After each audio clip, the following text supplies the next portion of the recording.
السلام عليكم ورحمة الله وبركاته.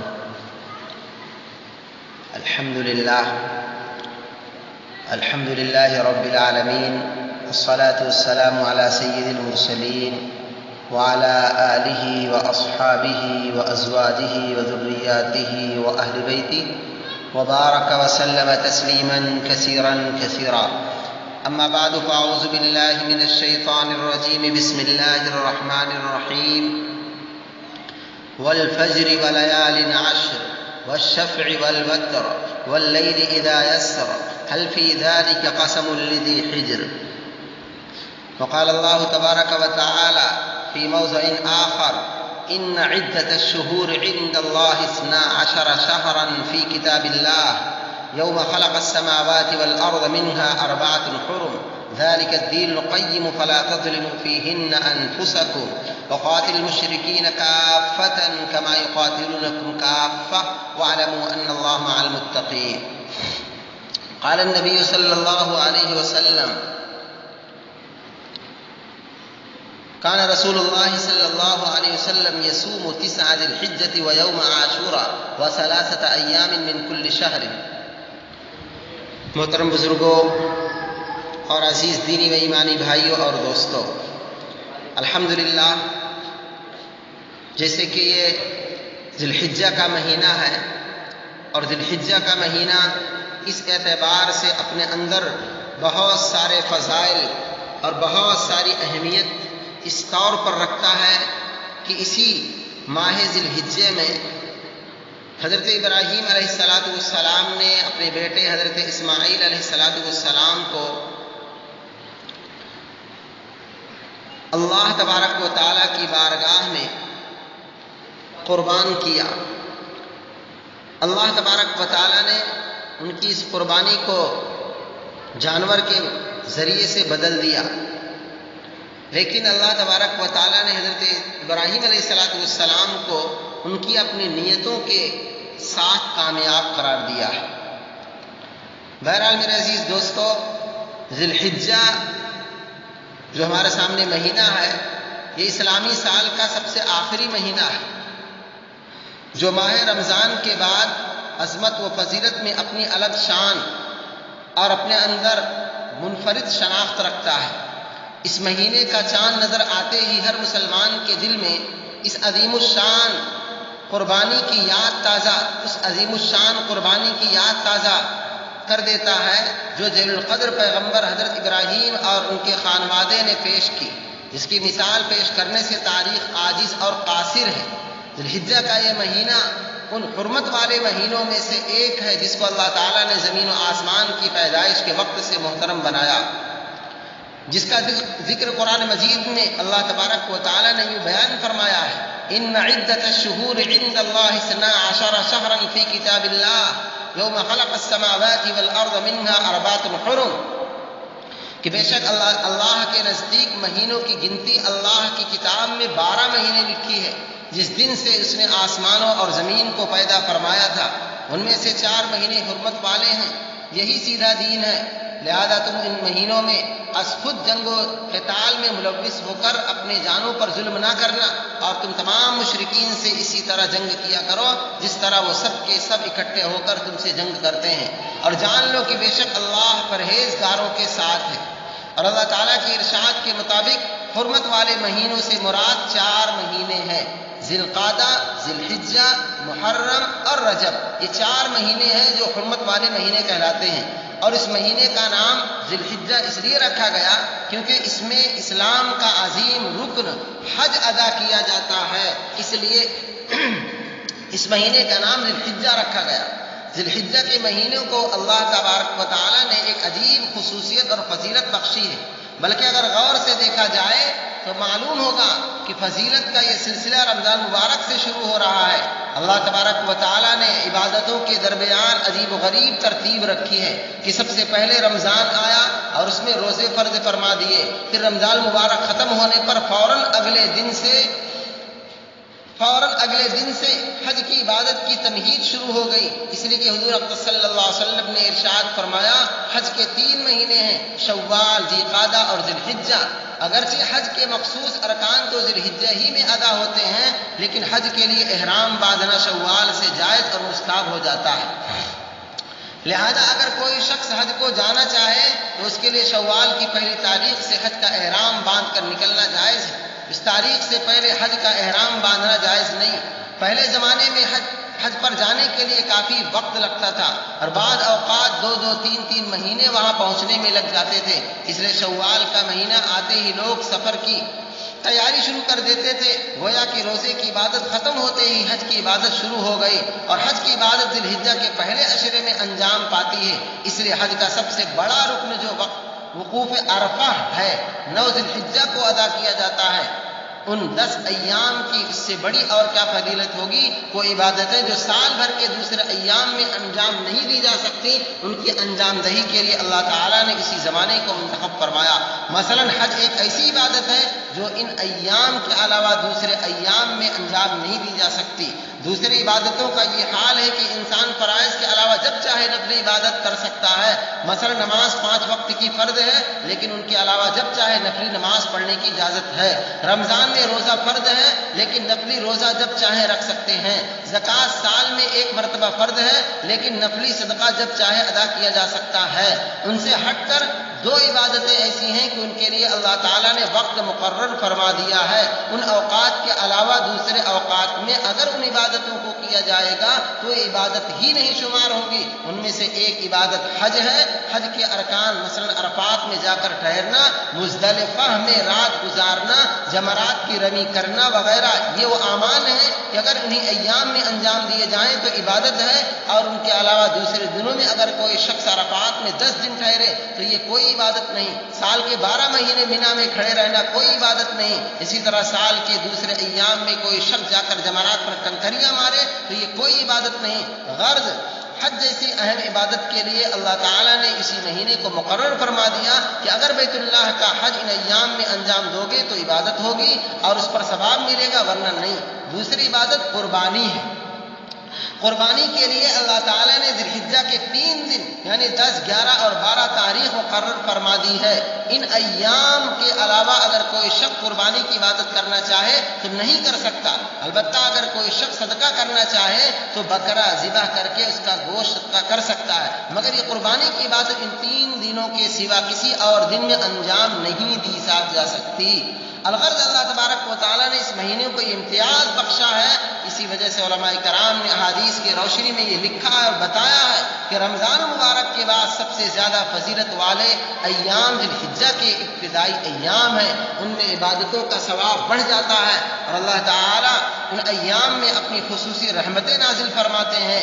ذی الحجہ کے مہینے میں سب سے زیادہ اہمیت اس کے ابتدائی 10 دنوں کی ہے۔ فرمان باری تعالیٰ ہے والفجر وليال عشر، قسم ہے فجر اور 10 راتوں کی۔ مشہور مفسر امام بغوی رحمۃ اللہ علیہ نے اپنے تفسیر میں بیان فرمایا ہے کہ ذی الحجہ کے ابتدائی 10 دن، اور یہی قول مجاہد اور قتادہ اور دیگر مفسرین کے ہیں۔ دوسری جگہ اللہ تعالیٰ فرماتے ہیں وَيَذْكُرُ اسْمَ اللَّهِ فِي أَيَّامٍ مَّعْلُومَاتٍ، اور معلوم دنوں میں اللہ کا نام یعنی اللہ کو یاد کرے۔ اور فرمان نبوی ہے مَا مِنْ أَيَّامٍ عَمَلُ صَالِحٌ فِيهِنَّ أَحَبُّ إِلَى اللَّهِ مِنْ هَذِهِ الْأَيَّامِ الْعَشْرِ فَقَالُوا يَا رَسُولَ اللَّهِ وَلَا الْجِهَادُ فِي سَبِيلِ اللَّهِ فَقَالَ رسول الله صلى الله عليه وسلم وَلَا الْجِهَادُ فِي سَبِيلِ اللَّهِ إِلَّا رَجُلٌ خَرَجَ بِنَفْسِهِ وَمَالِهِ فَلَمْ يَرْجِعْ مِنْ ذَلِكَ بِشَيْءٍ۔ اس کا ترجمہ ہے ذی الحجہ کے ان 10 دنوں سے بہتر ایسا کوئی دن نہیں جس میں نیک عمل اللہ کے نزدیک محبوب ہو۔ صحابہ نے پوچھا یا رسول اللہ کیا جہاد فی سبیل اللہ بھی نہیں؟ تو آپ نے فرمایا جہاد فی سبیل اللہ بھی نہیں، ہاں مگر وہ شخص جو اپنی جان و مال کے ساتھ راہ جہاد میں نکلے اور کچھ واپس لے کر نہ آئے، یعنی اپنی جان و مال اسی راہ میں قربان کر دے۔ آپ صلی اللہ علیہ وسلم نے یہ بھی فرمایا من عمل ازکا عند اللہ عز وجل ولا اعظم اجرا من خیر یعمله فی عشر الاضحی، یعنی اللہ عز وجل کے نزدیک عشر ذی الحجہ میں نیک عمل کرنے سے زیادہ پاکیزہ اور زیادہ ثواب کا حامل کوئی عمل نہیں۔ علماء کرام کا اس بارے میں اختلاف ہے کہ ذی الحجہ کے ابتدائی 10 دن افضل ہیں یا رمضان شریف کے آخری 10 دن افضل ہیں. چنانچہ علماء نے عشر ذی الحجہ کو افضل مانا اور کچھ اہل علم نے رمضان شریف کے آخری عشر ذی الحجہ کے دن رمضان کے آخری دنوں سے افضل ہیں، کیونکہ انہی دنوں میں یوم عرفہ ہے اور رمضان کے آخری عشرے کی راتیں ذی الحجہ کے ابتدائی عشرے سے افضل ہیں، کیونکہ انہی راتوں میں شب قدر ہے. بہرحال اختلافی باتیں ضرور ہیں. مذکورہ آیات قرآنیہ اور احادیث نبویہ سے عشر ذی الحجہ کی عظمت و فضیلت روز روشن کی طرح واضح اور عیاں ہو جاتی ہے. اسی بنا پر علماء محققین فرماتے ہیں کہ عشر ذی الحجہ کے ایام مجموعی طور پر افضل و بہتر ہیں، اس لیے کہ اس میں بہت سی بنیادی عبادتیں اکٹھا ہو جاتی ہیں، جیسے نماز، روزہ، صدقہ اور حج وغیرہ، اور یہ ان کے علاوہ کسی اور دن میں جمع نہیں ہوتی. اس لیے اللہ کے نیک بندے ان 10 دنوں میں زیادہ سے زیادہ نیکیاں کر کے زیادہ آخرت جمع کرنے کی کوشش کرتے تھے. امام دارمی رحمۃ اللہ علیہ نے حضرت سعید بن جبیر رحمۃ اللہ علیہ کے متعلق نقل کیا کہ جب عشر ذی الحجہ داخل ہوتا تو سعید بن جبیر اطاعت میں ہمہ مشغول ہو جاتے اور پورے انہماک کے ساتھ عبادت کرتے تھے. عشر ذی الحجہ کے فضائل میں سے ایک بات یہ بھی ہے کہ اس کا 9واں دن یوم عرفہ ہے. یہ وہی دن ہے جس میں اللہ تعالیٰ نے دین اسلام کو مکمل فرمایا اور اہل اسلام پر اپنی نعمت کو پورا فرما دیا. یہی وہ عظیم دن ہے جس میں اللہ تعالیٰ کثرت سے گناہ گاروں کو جہنم کی آگ سے آزادی عطا فرماتے ہیں. اس لیے ہر مسلمان کو حتی الامکان عشر ذی الحجہ کی قدر کر کے زیادہ سے زیادہ حصول ثواب کی فکر کرنی چاہیے. اس عشرے کے ہر دن کا روزہ سال بھر کے روزوں کے برابر ہے. اس کی ہر رات کی نوافل شب قدر کے نوافل کے برابر ہے. اسی طرح 90 ذی الحجہ یعنی عرفہ کے دن کے روزے کی خاص فضیلت احادیث میں بیان کی گئی ہے. ارشاد ہے سئل عن صوم عرفہ فقال یکفر السنۃ الماضیہ والباقیہ.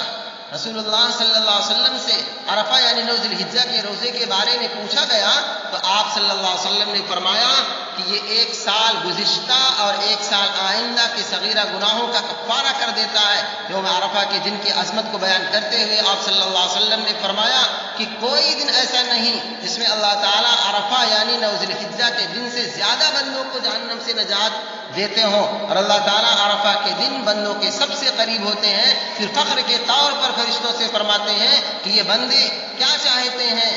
بہرحال عشر ذی الحجہ میں روزے رکھنے کی خاص فضیلت نبی کریم صلی اللہ علیہ وسلم سے بیان فرمائی گئی ہے، اور بالخصوص 9 ذی الحجہ یعنی عرفہ کے دن کا روزہ رکھنا بہت ہی موجب اجر و ثواب ہوگا. عشر ذی الحجہ میں روزے 9 ذی الحجہ ہی تک رکھے جا سکتے ہیں. باقی 10 کو عید ہوتی ہے جس میں روزہ رکھنا جائز نہیں. اسی طرح عید الاضحیٰ کے بعد 11، 12، 13 ذی الحجہ جو ایام تشریق کہلاتے ہیں اس میں بھی روزہ رکھنا جائز نہیں ہے. سال میں کل 5 دن ایسے ہیں جس میں روزہ رکھنے سے منع کیا گیا ہے. نمبر 1 عید الفطر، نمبر 2 عید الاضحیٰ، اور 3 دن ایام تشریق کے یعنی 11، 12، 13 ذی الحجہ کے. ان ایام میں ایک عمل تکبیر تشریق کا بھی ہے. یہ تکبیر 9 ذی الحجہ کی فجر سے 13 ذی الحجہ کی عصر تک ہے. یہ 23 نمازیں ہوتی ہیں اور نماز عید کو ملا کر 24 نمازیں ہوتی ہیں. اس تکبیر کا پڑھنا واجب ہے.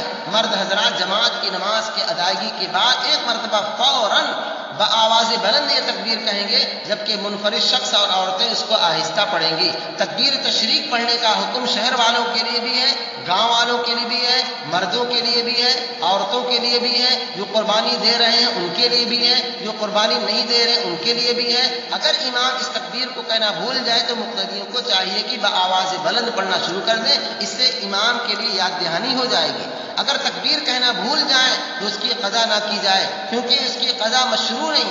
حدیث شریف میں ہے ما من ایام اعظم عند اللہ ولا احب الیہ العمل فیہن من هذه الايام العشر فاکثروا فیہن من التحلیل والتکبیر والتحمید. اللہ کے نزدیک ان 10 دنوں میں عمل صالح کرنا جس قدر محبوب اور عظیم المرتبت ہے اتنا دوسرے دنوں میں محبوب نہیں ہے. اس لیے تم ان 10 دنوں میں کثرت سے لا الہ الا اللہ، اللہ اکبر اور الحمدللہ کہا کرو. تکبیر تشریق کے الفاظ بھی یہ ہیں اللہ اکبر لا الہ الا اللہ واللہ اکبر وللہ الحمد. بہرحال عشر ذی الحجہ کی آمد کے ساتھ ساتھ پہلا حکم بال اور ناخن کے نہ کاٹنے کا عائد ہوتا ہے. ان لوگوں کے لیے جو قربانی کرنے کا ارادہ رکھتے ہوں۔ نبی کریم صلی اللہ علیہ وسلم کا ارشاد ہے اذا رأيتم الهلال ذي الحجة واراد احدكم ان يضحى فليمسك عن شعره واظفاره، یہ کہ جن میں تم ذی الحجہ کا چاند دیکھ لو، تم میں سے کسی کا قربانی کرنے کا ارادہ ہو تو وہ اپنے بال اور ناخن کاٹنے سے رک جائے۔ یہ حکم مستحب ہے اور ان لوگوں کے لیے جو قربانی دینے والے ہوں، چاند دیکھنے سے لے کر جب تک کہ ان کی طرف سے قربانی نہ ہو جائے اس وقت تک سر کے بالوں اور دیگر بالوں کو نکالنے اور ناخن کاٹنے سے احتیاط کرنا چاہیے۔ جو لوگ قربانی دینے والے نہیں ہیں ان کے لیے حکم نہیں ہے۔ اگر کوئی شخص قربانی دینے سے پہلے ایسا کر لے تو کوئی گناہ نہیں اور اس سے قربانی میں کوئی خلل نہیں آتا۔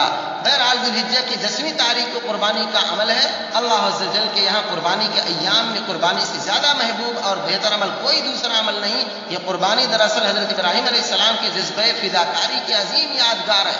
حضرت عائشہ رضی اللہ تعالی عنہ روایت کرتی ہیں کہ رسول اللہ صلی اللہ علیہ وسلم نے فرمایا یوم النحر یعنی 10 ذی الحجہ کو اللہ کے نزدیک خون بہانے سے زیادہ کوئی عمل محبوب نہیں ہے، یعنی قربانی سے قربانی کا جانور قیامت کے دن اپنے سینگوں، بالوں اور کھروں سمیت آئے گا اور بے شک اس کا خون زمین پر گرنے سے پہلے اللہ تعالیٰ کے ہاں مقام قبولیت حاصل کر لیتا ہے، لہذا نہایت خوش دلی کے ساتھ قربانی دیا کرو۔ بہرحال میرے عزیز دوستو، اللہ تبارک و تعالیٰ نے حضرت ابراہیم علیہ السلام کی وہ جو قربانی تھی اور جو اللہ تبارک و تعالیٰ نے ان کی قربانی قبول کرنے کے بعد اس بات کا وعدہ دیا تھا کہ وَتَرَكْنَا فِي الْآخِرِينَ کہ ہم اس قربانی کے سلسلے کو بعد کے لوگوں میں چلاتے رہیں گے، یہ سلسلہ چلتا رہے گا۔ لہذا اللہ تبارک و تعالیٰ نے حضور پاک صلی اللہ علیہ وسلم کی امت میں ہم سب ہیں، حضور پاک صلی اللہ علیہ وسلم کے یہاں بھی جو ہے اس قربانی کو جن لوگ نصاب ہیں ان کے پاس، جو لوگ وسعت یعنی جن کے پاس حیثیت ہے ان پر قربانی واجب ہے، اور واجب قربانی کو فردن ادا کرنا ضروری ہوگا۔ جو خاص طور پر گاؤں دیہات میں یا اپنے طور میں بات بنا لی گئی ہے کہ گھر کے کسی ایک فرد نے اگر قربانی دے دی تو سب کی جانب سے ادا ہو جائے گی، یہ بات کہیں سے درست نہیں ہے۔ گھر کا ہر فرد اگر اس کے پاس مال نصاب یعنی زکوٰۃ کی ادائیگی والا نصاب اس کے پاس پہنچ جاتا ہے، اس کے پاس وسعت ہے اور وہ قربانی دے سکتا ہے تو اس کو قربانی دینا واجب ہوتا ہے۔ کسی ایک کے دینے سے سب کی ادائیگی نہیں ہوگی، وہ چیزیں نفلی عبادتوں میں ہو سکتی ہیں، لیکن جب وجوب کسی پر عائد ہو جاتا ہے تو وجوب فردن ادا کیا جاتا ہے، الگ الگ طور پر تب ادا ہوتا ہے۔ اللہ تبارک و تعالیٰ سے دعا ہے کہ اللہ تبارک و تعالیٰ ہم سبوں کو ان تمام باتوں کو صحیح طور پر سمجھنے اور اس پر عمل کرنے اور آنے والے جو ایام ہیں عشر ذی الحجہ اس میں خوب عبادات، روزے رکھنے اور پھر قربانی کا وہ بڑا عمل ہم سب کو کرنے کی توفیق نصیب فرمائے۔ آمین ثم آمین۔ السلام علیکم ورحمۃ اللہ۔